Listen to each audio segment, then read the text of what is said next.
Combien de tonnes de plastique dans les océans, là, en ce moment même ?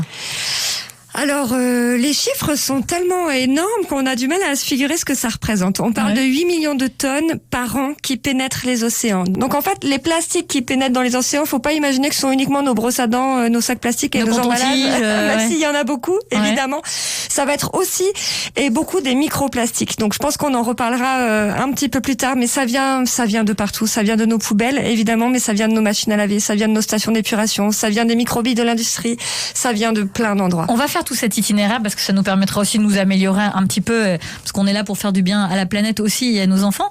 On a beaucoup entendu parler de ce 7e continent, ce fameux continent de plastique. Alors on imagine, un continent tout en plastique composé. Est-ce qu'il existe vraiment ?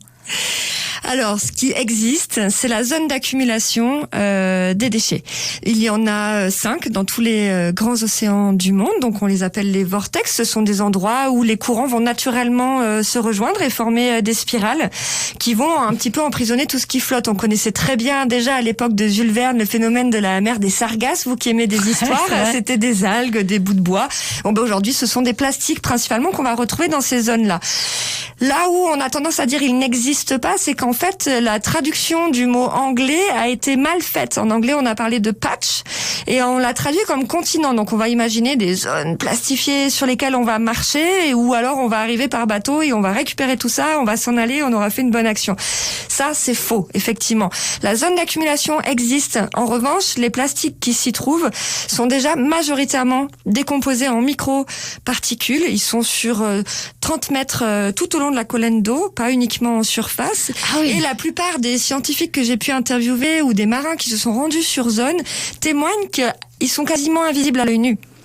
Pour se rendre compte qu'il y a du plastique, il faut lancer les filets Manta, avec lesquels travaillent les chercheurs, qui font 1/3 de millimètre de diamètre. Et là, on emprisonne systématiquement du plastique. Et ce plastique, Nelly Ponce, en fait, le poisson qui va croiser, qui va évidemment vivre autour et pas loin de ces patchs, de ces zones de plastique, il va s'en régaler, il va prendre ça pour de la nourriture ? Il va effectivement ingérer du plastique. Et pas uniquement les poissons, également les grands mammifères, les tortues, les oiseaux marins. Et on se rend compte que même dans les fosses les plus profondes, les fosses océaniques, donc la plus profonde, c'est la fosse des Mariannes, qui se situe dans le Pacifique, qui est à 11 000 mètres. Donc le mont Everest, c'est plus de 8 000 mètres au-dessus du sol. Là, on est au-delà, en dessous de la surface de la mer. Et là, les mini-crustacés ont ingéré du plastique. 100% des mini-crustacés qui sont dans les profondeurs des océans. Donc ça, qu'est-ce que ça raconte ? C'est surtout pour eux en fait que c'est problématique. Après, la question du transfert trophique, c'est-à-dire est-ce que en mangeant ce poisson, on va nous aussi ingérer des microplastiques ?